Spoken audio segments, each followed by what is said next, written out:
for me in particular, do you know as a man that what I seek is simply connection, emotional, connection and affection?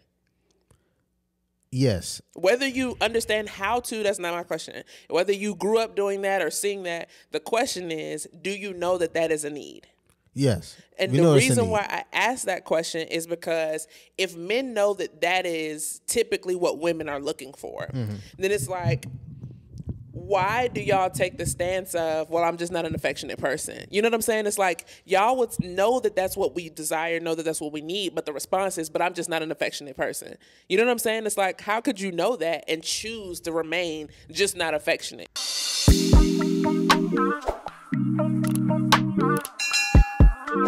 We're back for another episode 2. Episode 2, season 3. Season 3. So his needs, her needs is something that I think is really, really important to talk about, because one of the reasons why we wanted to start our podcast was because we know that there's different conversations between men and women that,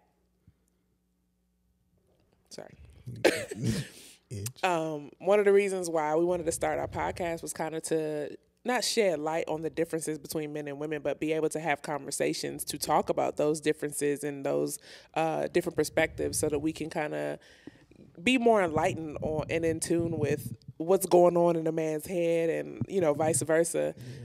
So what, I guess, about his needs, her needs, it came from a book, so you can kind of talk about that. I mean, when you first came to me about his needs, her needs, I was intrigued, because I'm like, okay, this is obviously a book that helps you learn more about each other and and about your relationship.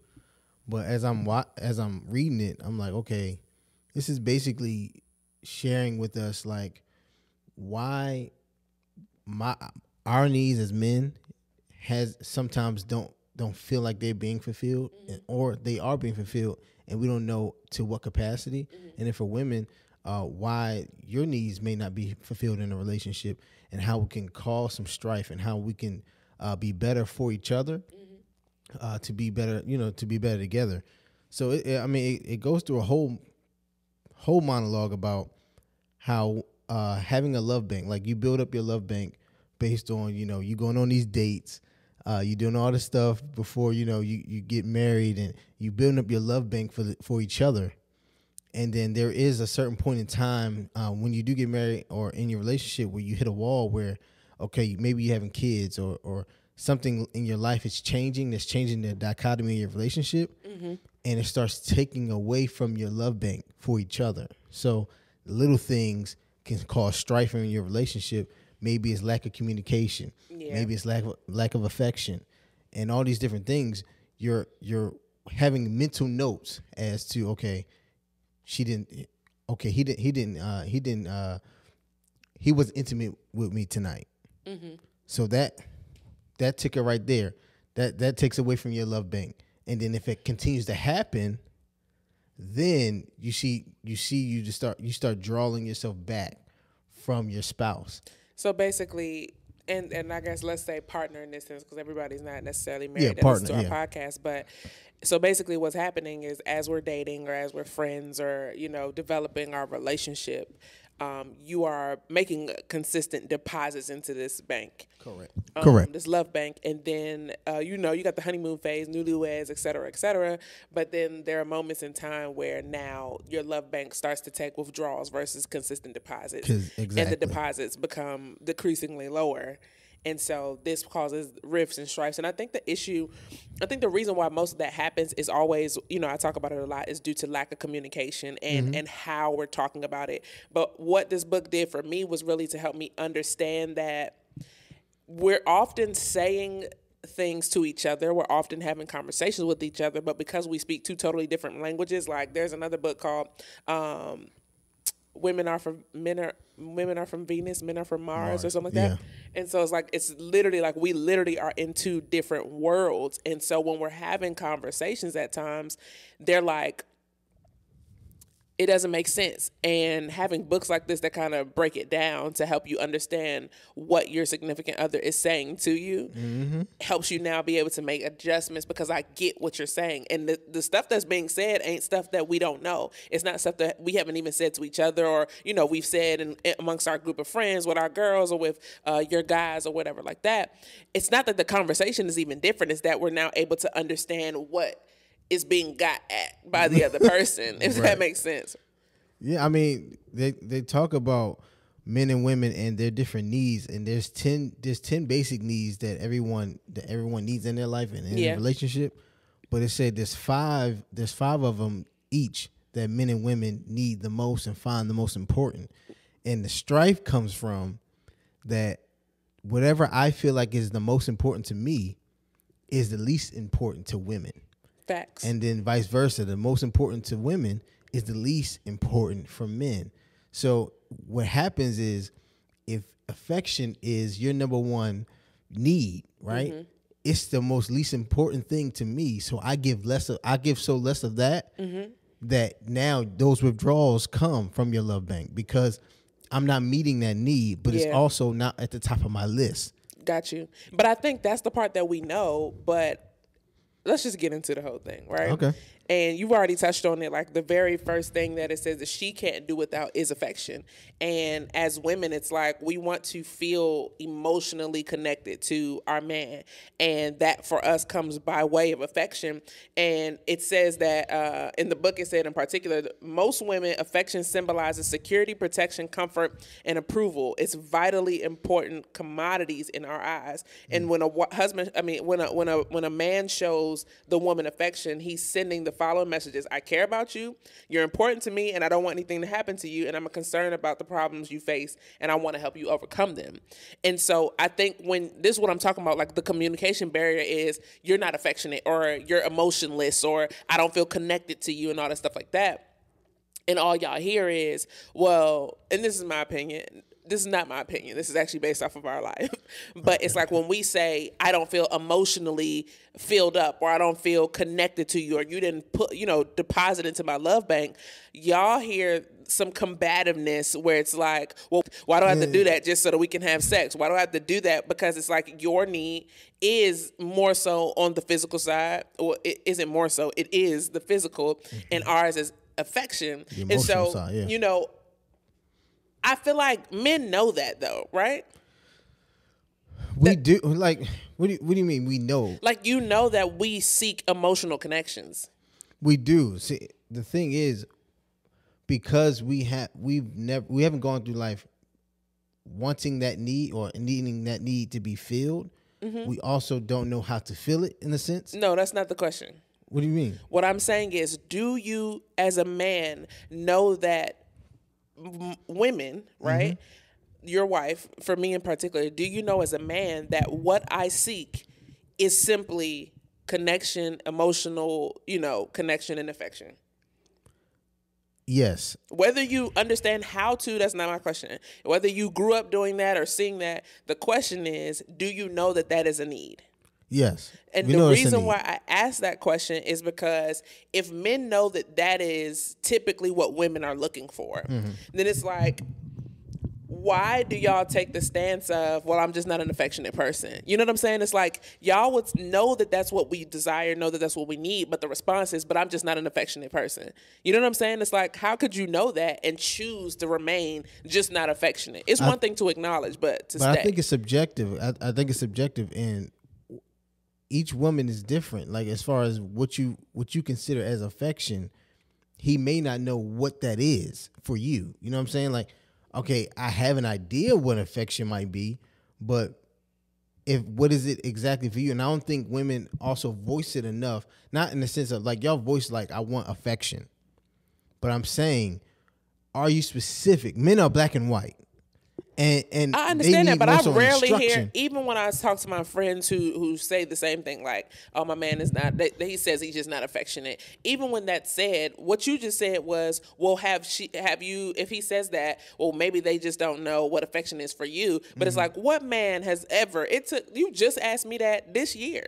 What does affection look, what's intimacy to you? What's affection to you? You just asked me that this year, and we've been together for almost 10 years. And so how often is that even a question? What I'm saying is, if you know that's what I need, right? And your stance is, and not you in particular, but if a man's stance is, I'm just not the affectionate type, do you now seek to learn, or do you sit in? Because that's the issue. You know what I'm saying? We don't seek to learn. And for me, when I asked you that question, I was seeking to learn more, because we went out on dates, and I've said to you, like, I want to continue to learn you, and especially around this, age 29, 30, I just became more curious. You know what I'm saying? And maybe it has to do a lot with maturity as well. Yeah. But wanting to learn you more and learn and explore, what makes you happy and things like that. Like, I was asking a question because I genuinely wanted to learn. And I think men, we are not intentional enough about wanting to learn from our significant other of those things. And sometimes we rather not ask because, it's easier not to. If once I know, now I have to deliver on that. And if I can't, not that I can't, but if I'm not bringing that capacity to you, now it's on me. You know what I'm saying? And all that is accountability too. But I really feel like we're just not intentional enough about doing it and asking the question of, okay, what does intimacy look like for you? What is your number one emotional need from me?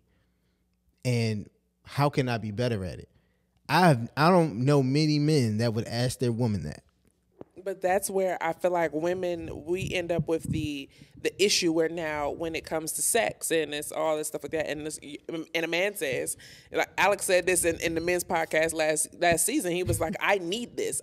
And y'all all gathered around. We needed to eat and breathe. I needed to eat. And it's like, when I hear that, it's like, I understand that what you're saying is I need sex. What I'm saying is I need to feel connected. I need to feel loved. And so it's like, y'all hate when we bring it up this way, because you and I just recently had this conversation in regards to it's always a back and forth when it's said this way. But when we say we need more affection, we say we need more intimacy, we say we want to feel more connected emotionally, your response to that is, but why do you need that for me to have sex?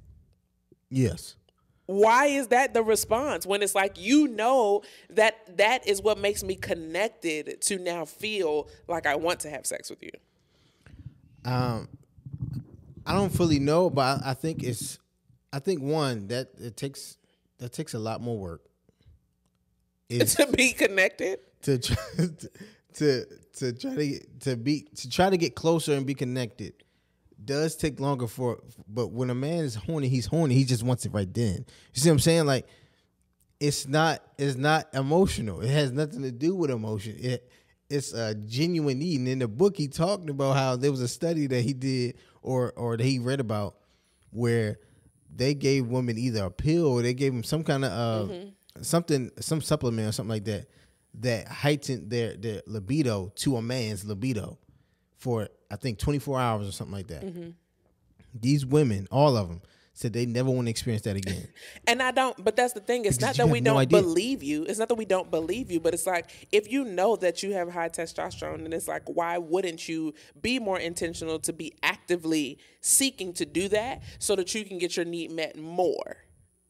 And I think that's where it comes in when y'all like, why do I have to do that to get my needs met? And I'm like, because your need and my need are both priorities for each of us. Yeah, so I want you to think about it like this. If I'm horny 5 times throughout the day and I have to meet your emotional need 5 times throughout the day, I would feel drained completely, right?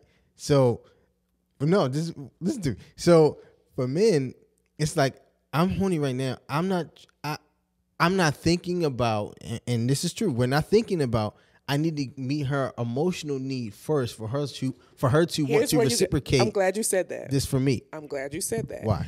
The reason I'm glad you said that is because what you're saying is as if you're doing it for that moment. What we're saying is it doesn't have to be for the moment that you're horny. It's prior to that, so that when that moment comes, there's no second thought about it, because I am filled up. I do want to now reciprocate that. I do want to show my love in that way. Does that make sense? Like, and so the way you just put it is probably the issue, is because you're thinking, okay, I'm horny right now. Let me go, ooh, you're so cute. Oh my gosh, how's your day? Kiss on your forehead. You know what I'm saying? It's like, right, yeah. No, it's not at that moment. It's prior to that moment. That's why in that moment you feel the resistance, because you're like, oh my God, like, it's time now. And so that's where we're always talking about, you didn't fill up my love bank, because the love bank runneth over, okay? Like, I just feel like that's something that's always, if it's always being deposited in, that's why before you married, it's easier to do. You know what I'm saying? Because you're taking me on dates. I think the problem is, and you know, my married wife friends can probably attest to that, is that, and of course, you know, you implementing full-time jobs, you implementing kids. There's a lot more to it, where we can't just say, this is y'all argument all the time, is that I can't take you out on as many dates as I want to have sex with you, though. And it's like, that's not the point. It's the intentionality and the attention to detail. And this is what it says, right? In most cases, a woman needs to feel emotionally bonded with her man before she has sex with him. Sex for her becomes a physical expression of the emotional bond. She achieves this feeling through the exchange of affection and undivided attention. Mm-hmm. So it's saying that when we give you the attention you desire, we want to reciprocate it with your need. Right. But I still feel like this is going to be strife, though. I feel like there's always going to be an imbalance. I agree, especially when you do start incorporating stuff like kids and all this stuff, careers and, you know, building businesses, etc. I always feel like there will be an imbalance, but I think the absent part is that there's more women, to me, that are willing to meet their man's need than the man is willing to be intentional about focusing on what she would need in order for that to never have to continue, at least to be a question. You think that? I do, because it's like I'm more intentional now. I'm more what do you call it? I'm more cognizant. Like, I pay more attention to the time frames. I pay more attention to the types. I pay more attention to your mood. I pay more attention to my like how I show you or how I give you what you need, with or without what I need. Mm-hmm. But it's like, we just were talking about this the other day, where we went out of town for my uncle's funeral. So we were and it was around the same time as Thanksgiving. Yep. And I'm like, I need time with you. I need time without the baby. I just need some intimate connecting time with you. Can we make sure, I said, please make sure while we are home and your parents, my parents, we have an opportunity to have babysitters. Please make sure you take me out. Mm. And it was a request, you know what I'm saying? Not an ultimatum, but it was a request. So it's like, I'm now paying attention to, are you paying attention to what I'm telling you I literally need right now? Gotcha. You know what I mean? And so when we end up getting an argument in regards to his need and her need, your need for sex, right? Consistent sex or more sex, and my need for, like, nigga, I literally asked you for one thing. Right. That you did not do. I don't understand, like, how you could even be mad at me for frequency when you didn't even do the one thing I asked of you. Does that make sense? Yeah. And so when we're talking about, like, being intentional or, like, focusing on that level of intimacy and affection, and because it literally says that is what shows us security, protection, comfort, and that you literally just care. See, here's the thing, though. So does it have to start with man being there for woman in order for man to have? No, because you acting like because it sounds like it. I mean, it sounds like, because that would insinuate that you literally aren't having sex ever. You know what I'm saying? Like, I feel like for you to say that it's based off of a man coming, you know, starting the whole ordeal, that would insinuate that you haven't had sex in forever, and that ain't true. No, I'm just saying for men in general, because if we think about it statistic wise, most men are sexually deprived. Whose statistics? I'm just playing. Of the world. You know what I'm saying? Like, I think there was a study, I think it's 1 out of 3 men haven't had sex in like a year or That's more crazy. than that. You know, it's like over 70% of men haven't had sex in over a year. So most men are sexually deprived, whether they're in a relationship, whether they're married, whether they're single. Mm-hmm. So what you're saying is that men have to come to the woman first and meet her emotional need in order for their appetite to be fed. But when you take a woman out, right? When you start to court somebody, you see somebody, you want to take them out, and you ultimately still want to get your need met if you're a single man, right? Mm-hmm. You're not about to, like, the date is filling up that bank, though. Like, it's different, of course, in marriage. There are different ways that you can do that, but you know what I'm saying? When was the last time that you think about, all right, cool, when we were in college or when I was in college and she was at home, I wake up to a long text just thinking about you. I just love you so much. I mean, you just mean the world to me. You know That's what I'm so saying? funny. Like, but those are the things that are happening in dating. And so the whole point of the book and what you talked about with the love bank is that this is what happens and this is what you've now made me privy to. You've made me used to this. And so when that stops, you acting like I feel like when that conversation happens, it's like you're not acting like the things that I'm now. You made me used to that. Yeah, I think that's what makes marriage work, is because now we wasn't together every day, Right. You know, when we were dating and stuff like that. So obviously the heart grows fonder. You know what I'm saying? I mean, we were, but But we wasn't in each other's space every day. Yeah. It's so different when it comes to being married. You know what I'm saying? especially in 2022 when everybody's at home all the time. Work I from mean, that home, too. visits from home, home from home. So it's so much harder when it comes to marriage. So that's where the work has to begin, and I think a lot of that has to come with maturity and the want to. And I'll be honest, I don't think a lot of men want to learn, want to grow in that area, or be more communicative. But I also think more women don't. They say they want a man to do that so they can meet that man's need more, but I still don't think they would be meeting that man's need in that way if that was to, even if they were to get that need met emotionally. I don't think so. I really don't. I really do, though, I don't. because there's such an imbalance. There's such an imbalance when y'all don't need it as much as this naturally. So you're talking about from a frequency standpoint. Frequency, all that. Yes. Are you talking quantitative? Yes, because I mean, So y'all you're couldn't saying if physically have sex as many Correct. times So as if men you want. took me out on a date once a week, you now expect sex how many times a week?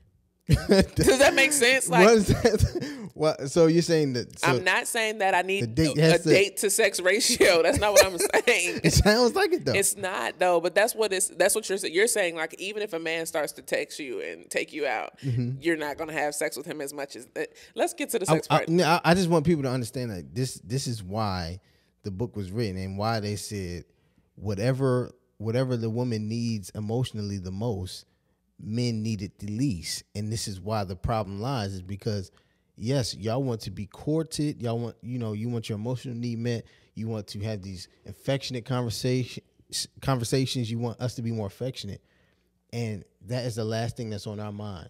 But the first thing is sex, and that's the last thing on y'all's. So this is why the strife is there, is because we can never come to a common ground on this until we're willing to. And they talk about in this book, and I don't know if we want to get into that yet, but he talked about being happy doing things for your spouse. Yes. That you don't want to do. You know what I'm saying? That you wouldn't necessarily want to do. But that was my whole point, though. It's like That's where with the whole thing with the take me out, while we actually don't have to consider. You know what I'm saying? Our date nights. If we've established date night back in 2020, early 2020, to make sure that, because we were running a business at the time that was very people consuming, time consuming, and we were always with people, to take that time to unplug from the business, to be able to spend time with each other, to continue to learn each other. And so it's like that did significantly change once we had a child, because we don't live in a place where we have somebody that can watch him all the time. We can't drop him off at grandma's. Sometimes I do wish that we could move back home, and that way we would have your whole family, my whole family, a lot of our friends. You know what I'm saying? We would have hella help. You know what I'm saying? But in that moment, it was like, here's what I need to feel, you know what I'm saying, to be filled up. Because what I'm saying is now I'm deprived. I'm not saying that didn't even mean that you were sexually deprived. You may not be at your frequently, whatever the hell you're saying with the quantitative aspect, but I'm like, this one thing is what I do need. Right. And that one thing still wasn't met. How am I supposed to feel in that moment? Right. I understand. You know what I mean? But my question for you is, how do you feel like you rank on the affectionate scale? Affectionate wise, I think, like, you talking about 1 out of 10? I mean, if 10 being very affectionate. I think affectionate wise, I think I'm rather affectionate. I think I would be probably like a 7, 8. What would you rate me? I think you're like a strong 6. 6. Okay. So this is a good point. What is affection for, not only for you, but also for women in general? What do y'all consider affection? For me in particular, I think, well, I'll say for women. For women, it's for us to not feel, I think, okay, let me get my thought together. No, it's the okay. issue is when men think affection, they get it confused. I wrote this down because I didn't want to forget it. They confuse it with admiration. And what is admiration to y'all? Like, admiration is the communication of appreciation. Like, damn, baby, you look good. Gotcha. Ooh, you what you say to me the other day? You cooked breakfast in them little short, like you did all the stuff. And so sometimes what y'all think affection, is like sharing your appreciation of how I am and how I look. You know what I'm saying? Versus, focusing on the communication of how you care for, like, do you care about me? You know what I'm saying? Do you care about what's going on with me? Do you care about my thoughts? Do you care about what's troubling me or what I'm excited about? Do you want to sit and have and we'll get into conversation. Let me ask you this. How often do I ask you, how are you? You ask me that often. Okay. You ask me that often. But is that considered affection to you though? It is is affection to me. Right. But we'll get into the other thing that it says she can't live without is is like intimate conversation. And so affection being communicating your level of care for me, where it's also talking about like, yo, how do you see me, like when I'm troubled as a wife, even seeing that my wife needs time. Like, I think since I became a mom, your affection level has significantly increased. Okay. Because it's like, I know you need this time. I'm showing you that I care for you. I'm asking you the questions that I need. I'm making sure that you know that I value what it is that you value. I value what it is that you are, who it is that you are, and what it is that you're doing, how you're doing it. How can I help you now achieve those things? Those are a part of affection, things that don't have anything to do with my physicality, though. I think that's the part when men think, when you think of words of affirmation. So is it gestures? Is it more so gestures? It's an emotional connection. And when y'all think emotional, I think typically men think of utilizing their words to affirm you as a woman, which typically ends up being sexual advances verbally, basically, versus, you know what I'm saying? Versus like connect, like, you ever heard do you see what a dilemma is for men though? Because if the admiration wasn't given, you might want to grab that back. It's just like when so we can cut that out. It's just like when that girl wig fell off. Yeah, literally. Oh my God. One of them moments. Do you see what the dilemma is for men where if we do not give admiration, or if our admiration for you decreases, then you also feel like you're not being sexually desired. No, but that's the thing. Which also creates an issue for us. And that's the other thing is that's every time that this is a conversation, that's how the man responds is like, well, you don't want me to tell you how sexy you look, you want me to tell you how good you look. It's like, no, I don't want you to not tell me that. I'm just saying that that's not making me feel affectionately loved. So women want balance when it comes to it. Just has to be both. But we gotta get our game better, man. Think about it. If you had to look at a scale, are men more, when they think of affection, are they more on the, damn it, you look good today? I tell you how good you look today? You know what I'm saying? had to put that on the scale. So what's the difference from admiration and affection? Give me, all right, so if I say how you look good today, that's admiration? Yes. Okay, so. You admire, it says you admire, it's the communication of appreciation, value, and respect. So what would be an affectionate example? Because I want men to be able to take away from this. Like, you could utilize this in their relationship. Sometimes just look, baby, how can I help you today?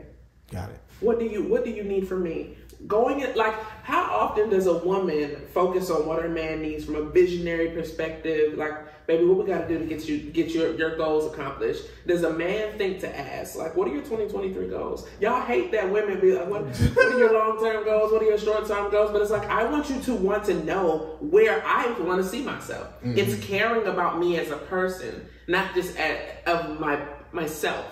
I got you. Does that make sense? I see exactly where you're going. Yeah. Right. This is good. This is great. I hope y'all are catching this. These are gems. These are gems. So that we all need, man. Yeah, women. For sure. But it's on you. What is the first thing that he can't do without? Well, of course, the first thing he can't do without is physical, is sex. But I think when it comes to it, what they were talking about is that men automatically are giving up something. What happened? How long? Stop it.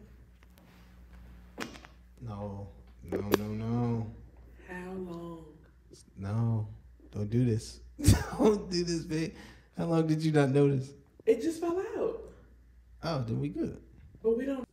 So what was the question you asked me? Yeah, I was saying, like, based off of that, like, I mean, we kind of already touched on what he needs, but, you know, I want to be able to give you the opportunity to go in depth for women, because the same way, you know, you just asked me to share for men to, you know, make sure they understand what affection could look like for their woman, or the questions to ask to make sure they understand it. I feel like it's only right for you to be able to do the same thing to help women understand the necessity of sex for a man, because we don't get that. Every time a nigga say, I need it, you don't understand, I think about it a million times a day. You couldn't even fulfill my need as much as I think it's important for us to really, this is because it helped me reading this book, like, understand it from a male perspective. Yeah, I don't even know if, like, yeah, they say sexual fulfillment is the number one need for men, and that he limits his sexual experience when he decides to agree to one woman for the rest of his life in marriage.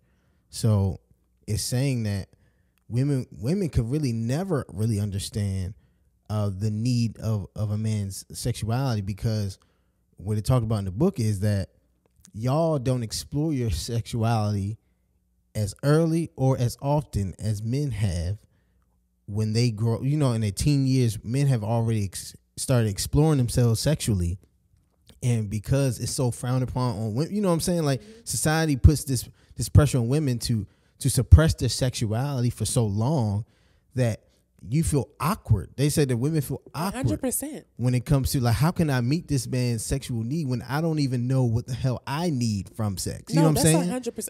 I could personally say, like, I 100% don't feel like I really understood myself sexually until probably after I was trying to get back postpartum. Wow. Because, you know, like, you're not even just talking about sexually as a woman from exploring later in life, but especially those of us that grew up in the church, where I just recently, I don't know who I was talking to. I was talking to you and somebody else, where I was talking about when I grew up, there was I feel like I was in high school, and we had like a summer where the youth group did this thing called the Silver Ring thing. It was a purity class, and then I went out of town. I used to spend the summers in Nashville, and so I spent 2 weeks in Nashville, and then those 2 weeks, do you know they were doing a sexual purity class too? And so this is crazy, yeah. You know what I'm saying? So it's like and it was for men and women. It wasn't just for girls, but I feel like the pressure is more on the girl. It's on women. You know what I'm saying? It's on women, yeah. Because, you know, even when you and your friends talk about daughters, and you're like, if you found out your son was having sex, you're going to pound him up. You're going to dap him up. You're going to say, my boy, right? But if you found out your daughter was having sex, you would be losing your mind. I can't believe somebody would do that. You're never going anywhere. You know what I'm saying? Like, the restrictions that my sister and I had growing up, my brother don't have them same restrictions. Yeah. You know what I'm saying? I'm sure likewise for you, you got 3-4 sisters. Yeah, you know, absolutely.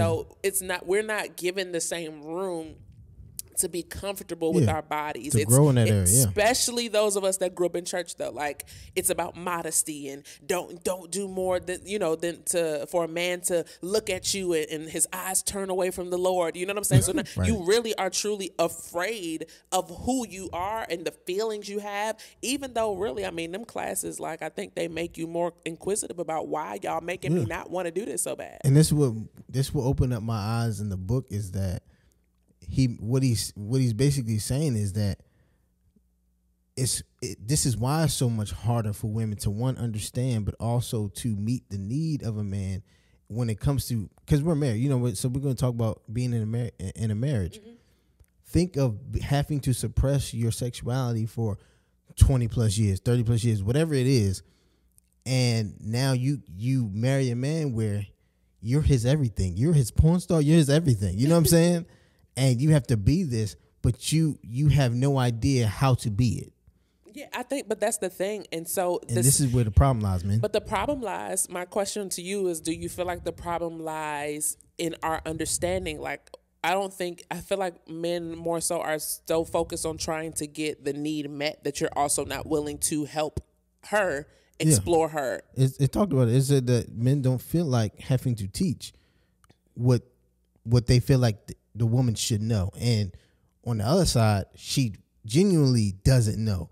You know what I'm saying? And it's not that she's trying to deprive you. It's not that she's trying not to meet your need. It's that she genuinely has no clue. And for us, we don't want to have to teach. We thinking like, you should know this already. And that's not the case. That's where the work comes in, where you have to both of you all have to work on this in the relationship. No, that's in order to have both of your needs met. But I think it's two things that I've learned so far in this episode. The first thing being is that we have to be more understanding on both parts of, like, he's not affectionate. I understand that because that's not his primary, focus. And she's not, a porn star every night. You know what I'm saying? Right, because that's not her main focus. Yeah. And I think when we start to have these conversations openly, or our goal for the podcast period is to help people facilitate conversations the way they were, kind of just popping up for us. And it's like, then we even this book, like, I'm like, oh my God, you got to read this. You got to look at this. And it's like, we're now able to have the same conversations that have been being had amongst us for years. Yep. But now I understand what you've been getting at the whole time when you say, I need it. Like, I think about it so much. You don't understand. I've been asking Malcolm recently, like, can you count the amount of times a day? Like, I really am curious to know how many times it happens. Like, it's crazy. And but it's like, how can I, like, that's a moment where you feel like that's crazy, but your wife is actually actively trying to understand you. Yeah. But you look at it like, I'm not doing that. No, I completely understand. And I see that you're genuinely intrigued and wanting to know because you want to learn. And also, which we didn't talk about really, today, and we don't want to, but the book was kind of basically this book was based upon knowing what these needs are and how to meet them in order for you to not go through infidelity. Yeah. Because what he referenced so many times in the book is examples of how when these needs aren't being met in your relationship, they're going to be sought after somewhere else. Even in the most faithful of relationships, this thing can happen because of, and he gave all these different scenarios of how, okay, my need isn't being met with you physically, but someone is being nice to me at work. And, and it's continuously happening and stuff like that. Next thing you know, y'all are having an affair. And we don't want to talk about that per se. Just because that's not our personal story. That's not our story. Not that it doesn't happen, we don't condone that. It's not. We don't condone it. But this is a real premise. That's the premise of the book. But it's a real conversation to be had amongst each other, amongst people, because you need these. Everyone needs their needs met. The truth is, like, and I feel like I might have said it on another episode, or I might not have, but this is my first fully faithful relationship. Like, not that I cheated one time, just one time. I get it. I understand. But every relationship I had ever been in, I always was talking to another guy just in case. You're the first dude that I ever been with that I didn't have my just in case guy. And I think except for when I was dating that dude when I was dating you. That's like the first month of our relationship. Yes, but I mean, of talking, we weren't even in a relationship. But I think that's because I gave no room for you to question. You know what I'm saying? There was security there. And for me, I understood that then. That in order for me to get a 100% you have to see 100% of me. You know what I'm saying? And you have to understand that you have to trust me 100%. And the only way I can do that is by showing you that. Yeah, that's and being true to my word. But I think a lot of people they do operate like that. They don't know. And they're operating in this fear like, I don't know what this person may be doing, anything like that. Well, this is why you have to talk about your needs and what you want to have met in order for that to not even be a thing to even deal with. Let me ask you this. Do you feel like due to the sexual nature of a man that men who get married feel like they could have been cheated in marriage by the lack thereof of sex? I think majority of men probably feel that way. And what I mean by majority, I think it's higher than 50% of men probably feel that way because, he said it in the book is that they're giving up their sexual experience for this one person, and they'll feel like they're being deprived because they're not having it. You know, when we first moved in together, and I told you what I first thought it was going to be like. Yes, I thought sex every night until you grow and you learn and you're in a real relationship where you see that is not possible, young man. You know what I'm saying? Like that's not physically possible for her, and it's not possible in general for your relationship. You know what I'm saying? Like that's not going to help y'all grow. Yeah. You know that's not going to be the thing that helps y'all grow. And but it is a thing. It is a thing that men think about. It is a thing that men desperately long for, and a lot of men. You know what I'm saying? Whether you're single, divorced, whatever, I don't care what it is, single, married, or in a relationship, men do feel that way. But based on what you're saying, this book is talking about of how to meet the needs of your spouse. We have to take accountability of knowing we can do better in that area in order for us to have our needs met even more. Yeah. I think one of the things that was really important to talk about was like it talked about achieving sexual compatibility. But the reason why you have to focus on achieving sexual compatibility is because of the actual differences between men and women sexually. So the first thing being your sexual drive. Testosterone is what gives you a higher sex drive. We don't have that. Or I guess we have low doses. I don't know. Whatever. I don't want no scientist or no doctor to tell me I was wrong. The one being sexual drive. The second one being sexual awareness, what we just talked about where you're saying like boys are sexually exploratory way earlier than we are.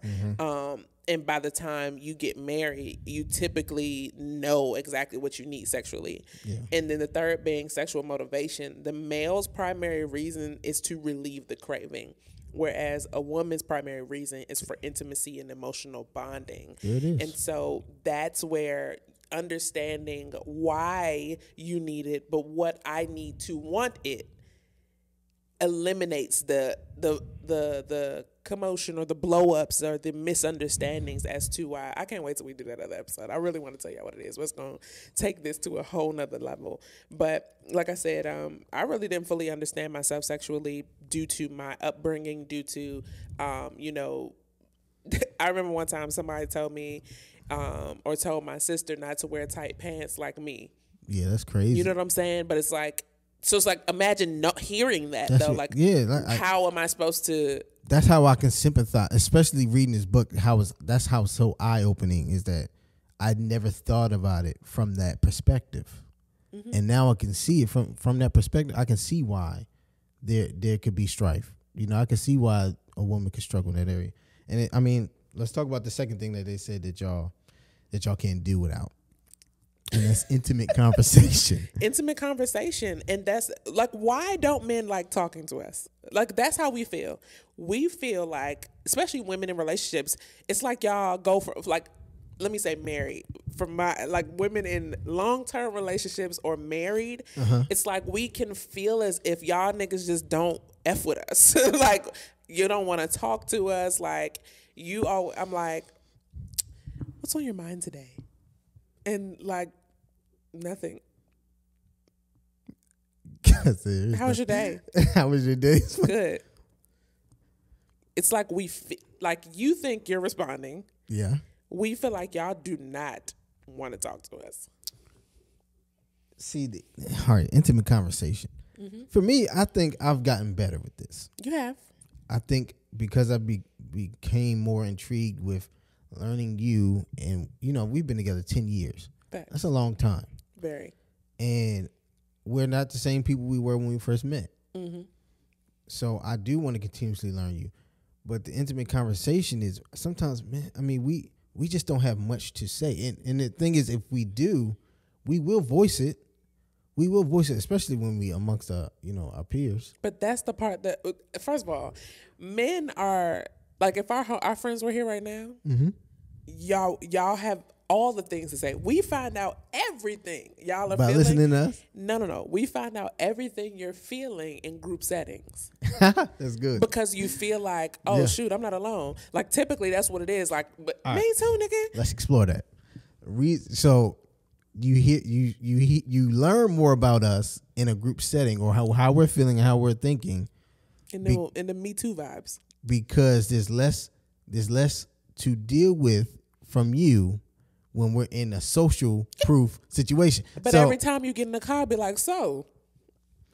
Listen, it's a lot easier to voice it when you have amens than when you have, okay, your woman's here. And so let's explore this though. Because anytime a man does begin to express himself, women begin to combat. And they begin to depict. You about to do it just now. I'm about to respond. Y'all about to see it on camera. I'm about to respond to the comment on the floor.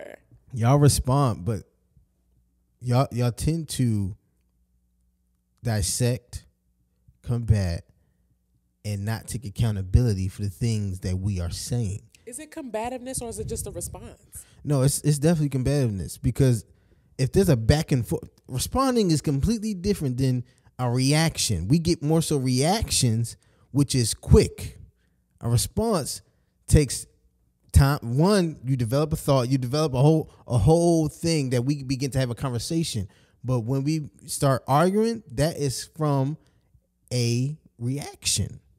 That's from you depicting what I'm saying, and now I'm coming back at you. And sometimes it could be from our delivery, but we're also not the best at delivering something when we're talking about, because we're black and white. We're going to say how we feel. Unfortunately, that's the problem. It is a problem. Here's my thoughts on that. I don't think that we don't intentionally try to be combative. I think one of the biggest issues is that because it takes so long for y'all to get there, just like, let me tell y'all, can I just give a real life story? I already talked about it. The story that we just talked about from our conversation in Maryland, we was at your mom's house, and I'm like, I asked you for one thing. Like, I literally, I think we had just put Kate in the bed. You're watching the game. This is probably like a day 6 we have been in town. And like, legit, I'm like, you good? Are we cool? And you like, what you mean? Like, and I'm like, let's talk. Like, talk to me. Mm-hmm. And you're like, what do you want to talk about? And I'm like, I just really feel a little disconnected, and you're like, well, I can feel that way too. Because, I mean, sexually, and I'm like, first of all, you missed your damn oop. I gave you I said, let's go get us a little room at the Marriott You could have had your whole shebang. You know what I'm saying? Because I was also thinking about you in that moment. But you received combativeness.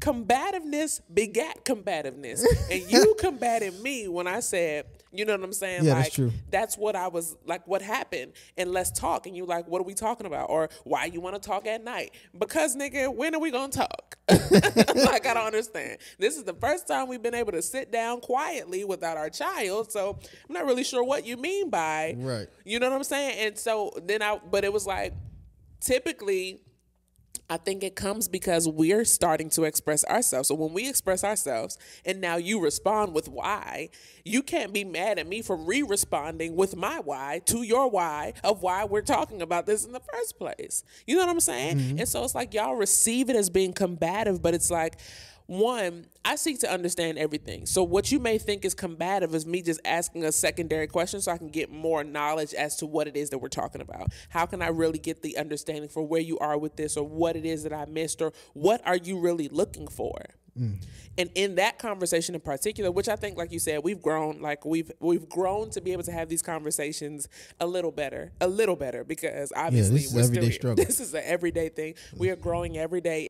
I feel like every time a woman expresses her need and you now share your piece of that, you feel like we're being combative. It's probably because, why the hell are you just telling me this? We had sex in 45 days. Well, why didn't you say that 30 days ago? We're always men are constantly thinking of, how am I making her feel?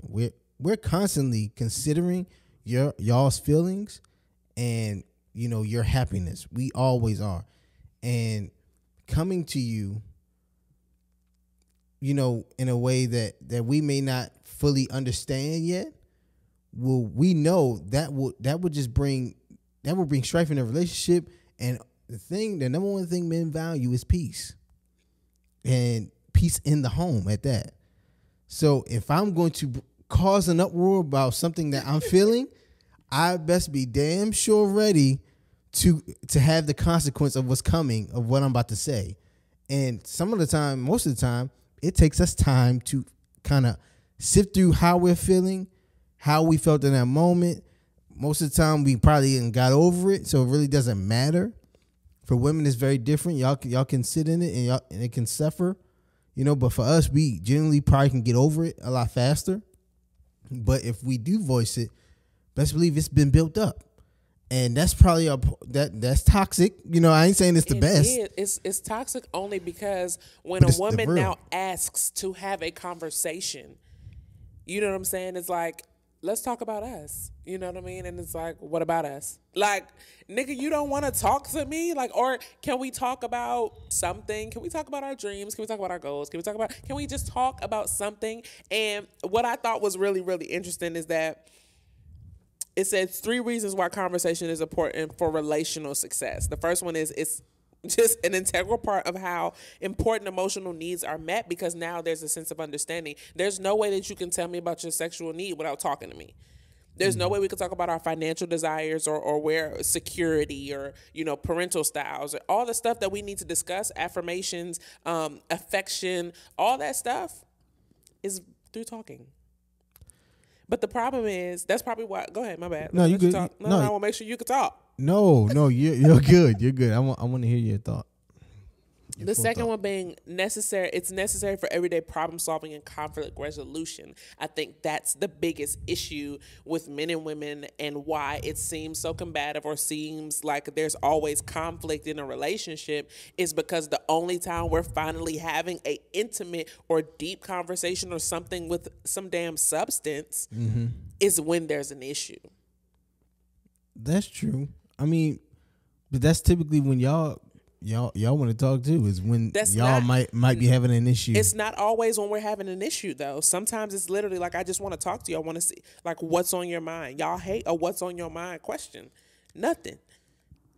It's not that. What's a better way? What's a better way to ask that? You ask that at 1 a.m. You be asking questions like that's the deepest. The first time but this is asking the deepest. Can I make it make sense to you? AM. You want me to ask you why? You want me to tell you why? Yes. 1, you just got finished watching them damn Lakers and 1 a.m. That's the first thing. 2, I think for me, those are intimate moments for me simply because that's probably the moment when my brain has finally shut off from the rest of the world, the rest of the day. Like, I don't really think y'all understand, like, the way y'all feel like about sex. I don't think you understand the amount of things that goes through a woman's head every waking moment. There's something to think about, someone to think about, because what you got to understand is, as a woman, especially as a wife and as a mother, there's always somebody to take care of. Yeah. Always. And so it's either the home, or it's your relationship, it's your child, it's your career, it's your business. And so sometimes for me, it's literally the first time I've been able to shut off everything to now say, how are you? What's on your mind? What's going on? How was your day? What are you thinking about? What do you want? You know what I'm saying? Those are the moments. And I think, like I said, this is why these kind of conversations are important, because you wouldn't understand why you probably get that question at 1 a.m. Now, I've understood that it also bothers you. So now I'm going to ask you at 8 a.m. Hey, good morning. How are you? What's on your mind today? Right. Nothing, because you just started your day. You know what I'm saying? But for me, like the 1 a.m., and you're being very... I'm over-exaggerating, but over-exaggerating it. But that's why, though, because those are the moments that I finally had some quiet time to even want to consider to have a conversation. That makes sense. I mean, so let's talk about some of the solutions he gave. Oh, wait. I got to give you reason number 3. Oh, what's the reason number 3? That most women just enjoy talking. Well, that's true, because y'all will call each other and talk all day. I will sit on the phone. And that's the complete opposite of men. We're not doing that. But that's what you got to understand is, like, if you know, this is the problem, though. Y'all don't care. And that's y'all response to everything. Like, I don't care about that. But it's like, but you know I do. Yeah. I don't understand how you could just respond and be like, that's not a priority for me. But you know it is for me, so do something about that. No, but we thinking like, okay, if you got a girlfriend, like a female friend. I'm not having sex with her. Okay. But y'all can talk. Like, you can meet. So that is also, remember a point in our relationship where I told you, I'm like, you need your friend because I can't do this. Right. Now, I think there are different levels of correct. Female friends meet. Yes. For women, especially when you're in a relationship, like, there needs to be that balance. But it's like, even if you go back to the Married AF episode, that's one of the things that she was talking about. I needed some emotional connection to the person that I'm with. Yeah, I get it. Yeah. So even with his needs, her needs, that was a part of her need that he wasn't meeting. So now she brought in another her because she knows that this person can meet it, because that's what we do. I got you. You know what I'm saying? But I think it's important to say this. It says, remember that most women fall in love with a man who sets aside time to share conversation and affection with them, because that's what you're doing when you're getting to know me. So you guys have put us in a position to, when we on the phone, boo loving and late at night and all that kind of stuff. You know what I'm saying? Like, this is what you've built as a routine, only to be living with me now. We never speak. Yeah. That's weird. Like, what happened? You are no longer, it feels as if you're no longer intrigued with me. It's like you're trying to do it. What's your favorite color? Where your parents from? You know, what's your dream vacation? Or where, you know what I'm saying? You're doing all those things to butter me up. Now we get to the altar, or we just get into cohabitation, and now it's like we're on mute all day and we're just sitting in each other's space, which makes us feel lack of cared for. You're not chasing me no more. So it's like, why do y'all lose the chase after? I don't think it's a lose the chase, babe. I really don't think it's that. I think that's what it feels like. Yeah, I just think you get into a routine. You're doing life together. You know what I'm saying? Like, so you're going to see the ups and downs of somebody. So you just don't know how they deal with stress. You don't know how they deal with being happy. You know what I'm saying? You don't know any of these things until you cohabitate. And when you cohabitate, you begin to peel back those layers. And a lot of time that is the work, though. That is the work that has to be done within a relationship, especially a marriage. Well, you wanted to talk about the conversation tips for husbands and wives, men and women, people in relationships in general. Here's number 1. Remember how it was when you were dating. I think that's a major key to help continue to, like you said, be intrigued with a person. Always date. Always be dating. The second one was women have a need to engage in conversations about her concerns and interests with somebody she feels like cares for her deeply. Let me say that one more time. Women have a need to engage in conversations about their concerns and interests with someone who she feels like actually cares for her deeply. Okay. Get in the habit of spending alone time with your partner, giving each of you undivided attention. So not me sitting in your space while you watch the game or us watching a show together, which we're really, really good for that. Like, I mean, we do enjoy just being in each other's space. We don't always have to talk, but it's like making sure that there are those undivided moments so we can kind of check in. Like, how are you feeling? And not just about yourself, but how am I doing as your wife? Mm-hmm. You know what I'm saying? How am I doing as your partner? Yeah. I just said most women fall in love with a man who sets aside time to share conversations and affection with them. They stay in love, though, with men who continue to meet those needs. So what about is there anything about the man's perspective? It's not about you. This is my need. Got it. Wow. So the book ends with so here's the thing. We're not even in the ending. This is like chapter 4. I know. But one thing I took from it is that they said being excited to meet the need or a specific task or something that your spouse may want to do that you may not necessarily want to do yourself, but doing it anyway, being genuine about it and having fun doing it, enjoy doing it, also increases that need, or not increases, it meets the need, but also increases the bond between you two. For sure. Example of this was when you said you wanted to take Christmas photos. Mm-hmm. When you told me you wanted to take Christmas photos, for me, you know, I'm a guy, I don't really care about photos. That's just us. You know what I'm saying? This is just... Our Christmas photos are fire. They're fire as hell, though. So you are grateful that I wanted Here's to the do thing. that. This is what I'm saying. So for me, I don't necessarily care for that. But I saw the need of my wife needing this from us, from me, to be on board with this. And I'm like, cool, let's do it. I have fun doing it. And I genuinely wanted to do it, not just for you, but also because I'm learning from this book. Like, I gotta meet the need of my wife in this moment. Like, okay, she wants to do this. All right, let's do it. And I find joy in it. And I think we also, I mean, we made some fire ass content for that. You know what I'm saying? Sure. It was dope. The haters. But that's a simple.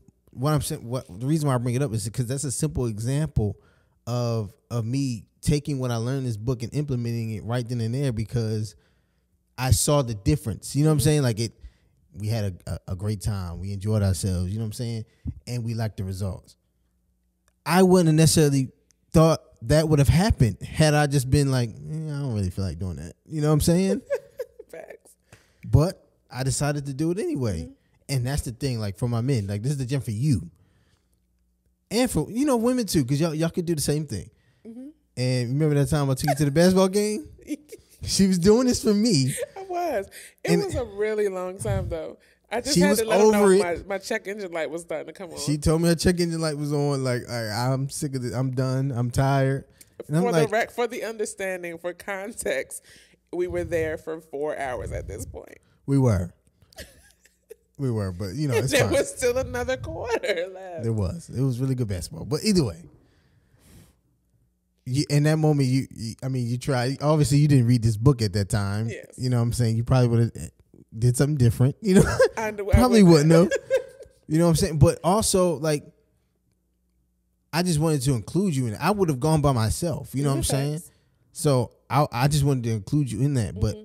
But there is a lesson in this, is that being intentional for your partner in something that they may need, that you may not want or need yourself, but you'll find joy in it too. This is like, and bring y'all closer together. But that was the same thing for me the other day when for me it was meeting your sexual need, mm-hmm. but it wasn't in a formal traditional state of being, right? It's like, I can't deal with this.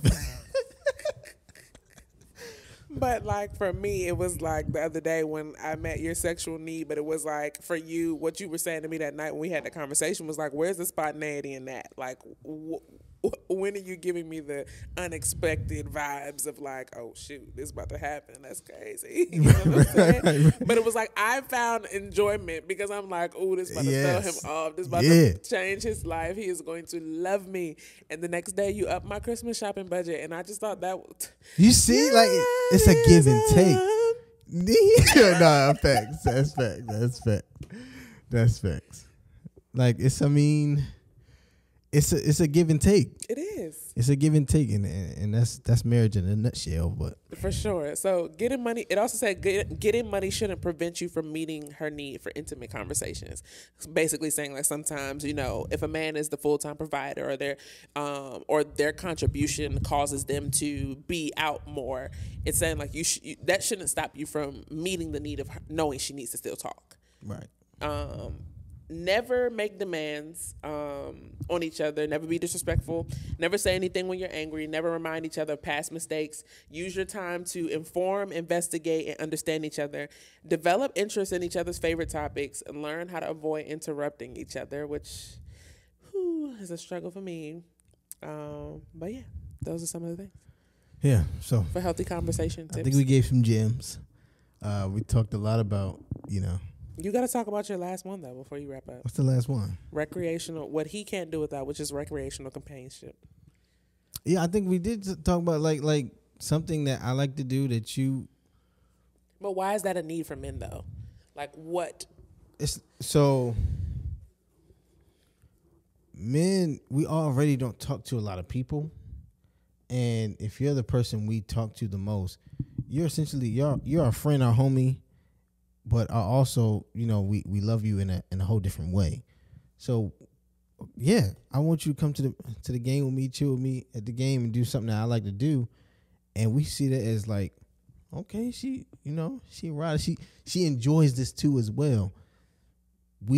That's something we don't necessarily get all the time. So it's just a want, it's just a desire. But for me, I can go solo dolo. It don't matter. But you can't, because remember when you wanted to go to the game, the Cabrini game at Eastern, and it was like the night, we thought it was the night we were getting to town, but it ended up being the night before that. Oh yeah, and flying? And I was like, no, not like, you can go ahead and fly ahead of us, and I'll see you the next day. You were like, you did not say that you didn't want to go. You said, I want to be there with my family.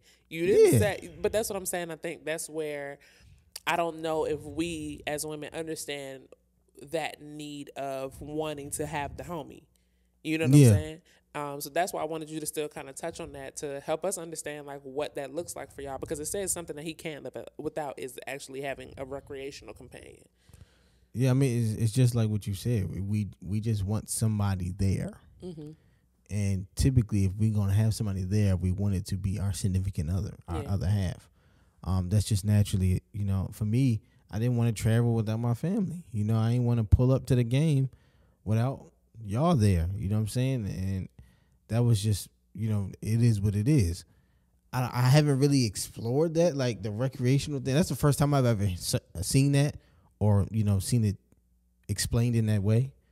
But I guess it tends to make sense because I've heard men say, like, bro, she hopped on the game with me and they were just like in love, you know what I'm saying, with this woman because they hopped on the game with him. Like, that's cool, bro, but I don't care about games. But he valued that, and the fact that she came and hopped on the game with him, he like, oh snap, you a homie. Like, we just enjoy it. I can't really explain the feeling, but it's more so an admirable feeling. Does it give you a feeling of security and connection? Like it gives a sense of connection, but it's more so like it's like that admiring thing. Like, okay, I admire her for one being okay with stepping into this lane, even into your world, into my world. Like, she's intentionally trying to step into my world and not to be overbearing of it, but to understand my world a lot more. I love it. So, yeah. Dope conversation.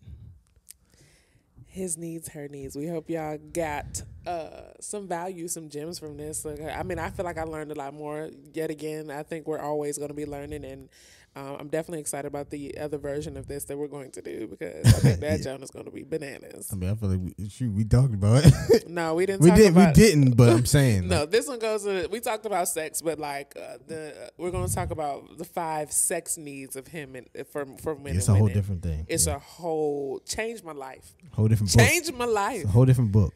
But yeah, I mean, you got any life lessons from this?